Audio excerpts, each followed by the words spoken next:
बिस्मिल्लाहिर्रहमानिर्रहीम। अस्सलाम वालेकुम। कैसे हैं आप सभी लोग? उम्मीद है आप अपने घर में खैरियत से होंगे। आज मैं आपके लिए लेकर आई हूँ मटन चॉप की रेसिपी। बहुत ही ज़बरदस्त, बहुत ही मज़ेदार ये बनती है। बहुत ही सिंपल इसकी रेसिपी है।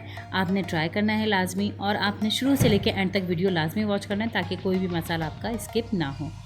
यहाँ मैंने कुकर लिया है और इसमें मैंने 3 पाव जो मटन ली थी उसको अच्छे तरीके से धोकर मैंने इसमें शामिल कर दिया है। अब यहाँ पर मैं पानी डाल दूँगी गलने के लिए। मटन को अपने 1.5 गिलास पानी जो है वो शामिल कर दूँगी। यहाँ मैंने लहसुन अदरक का पेस्ट लिया था 1 टेबल स्पून, ताज़ा पिसा हुआ था, ये भी इसमें शामिल कर दिया। और यहाँ पे मैंने प्याज ली थी एक छोटी, उसको मैंने बारीक बारीक चॉप कर लिया था और वो भी इसमें डाल दिया। अब इसको हम मिक्स कर लेंगे अच्छे तरीके से, बिल्कुल, ताकि प्याज भी हमारी मिक्स हो जाए और जो लहसुन अदरक जो ऊपर है ना वो अच्छे तरीके से पानी में जो मिक्स हो जाए और उसमें भी लग जाए। यहाँ मैंने ½ टीस्पून जो है वो नमक लिया था। नमक लेने के बाद इसको मैं और दोबारा से मिक्स कर लूँगी अच्छे तरीके से, और इतने में ही हमारा जो पानी भी वो पक गया अच्छे तरीके से। अब यहाँ मैंने कुकर लगा दिया है। सीटी हमें देना है 15 मिनट के लिए इसको गलाने के लिए। यहाँ 15 मिनट मेरे हो गए हैं। इसकी गैस में निकाल दूँगी अच्छे तरीके से एयर। आप भी अच्छे तरीके से निकाल के एयर इसको फिर खोल लीजिएगा। यहाँ मैंने खोला है, पानी मेरा बिल्कुल अपने हिसाब से बिल्कुल परफेक्ट था। यहाँ पानी जो है वो थोड़ा सा ही बचा है, इसको अब हम थोड़ा सा चलाकर जो है वो खुश्क कर लेंगे।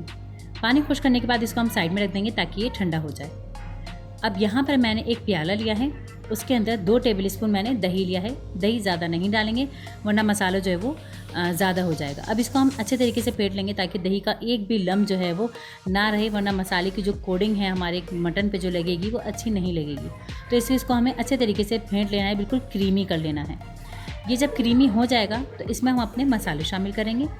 मसालों में मैंने यहाँ पर लिया है, यहाँ पर मैं मसालों में लूँगी सबसे पहले नमक यहाँ मैंने ½ टीस्पून लिया, क्योंकि ½ टीस्पून मैं पहले ऐड कर चुकी थी। यहाँ ½ टीस्पून नमक डाल दिया मैंने। अब यहाँ पर मैं साथ ही साथ ले लूँगी पिसा धनिया। यहाँ पे हम पिसा धनिया लेंगे 1 टीस्पून। मसालों का ज़्यादा इस्तेमाल नहीं करना है क्योंकि मटन भी हमारी कम है और इतना ज़्यादा मसाला जो है वो अच्छा नहीं लगता है। यहाँ गरम मसाला लिया था मैंने ½ टीस्पून, ये भी इसमें शामिल कर देंगे।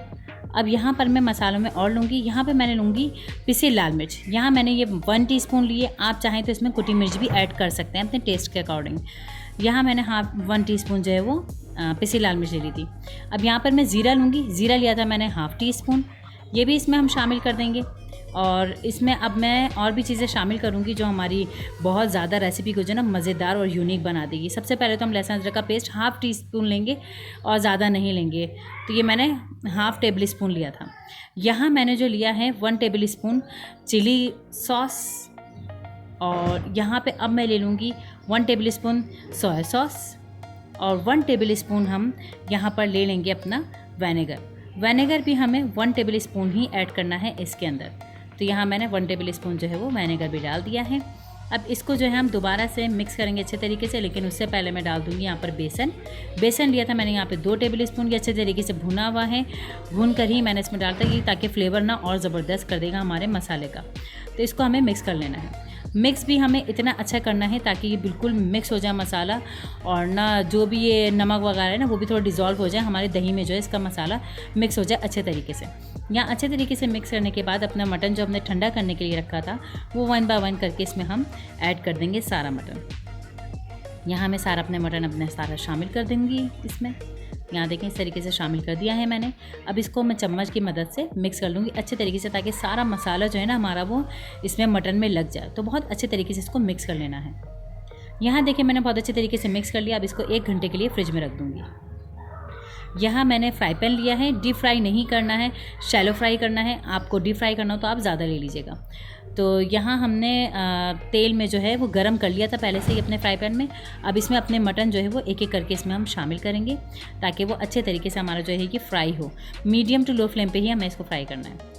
यहाँ देखिए हमारा टाइम हो गया अच्छा खासा। अब ये इसमें ब्राउन कलर आने लगा है तो मैं इसको पलट लूँगी। जी सेम हमें यही कलर चाहिए, इसी ही कलर में हमें फ्राई करना है इसको। तो अब इसको हम चारों को अच्छे तरीके से पलट लेंगे एक एक करके। इसको भी पलट लूँगी मैं अच्छे तरीके से।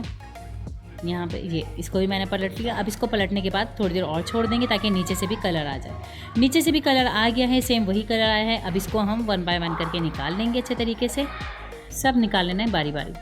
यहाँ निकालने के बाद हम इसको गार्निश कर लेंगे। यहाँ गार्निश कर लिया मैंने प्लेट में, और ये बहुत ज़बरदस्त बना था, बहुत ही मज़ेदार बना था और अच्छे तरीके से ये गल गया था, बिल्कुल ना सॉफ्ट रहा था, कड़क नहीं हुआ था तलने के बाद, वरना बहुत से लोग कहते हैं कि कड़क हो जाता है, नहीं ये कड़क नहीं हुआ था, बहुत सॉफ्ट रहा था। तो अगर आपको मेरी रेसिपीज़ अच्छी लगी तो प्लीज़ लाइक शेयर और सब्सक्राइब लाजमी कीजिएगा, बेल की नोटिफिकेशन को लाजमी प्रेस कर लीजिएगा ताकि टाइम टू टाइम आपको मेरी रेसिपीज़ मिलती रहे। इंशाल्लाह आपसे दोबारा मुलाकात होगी। अल्लाह हाफ़िज़।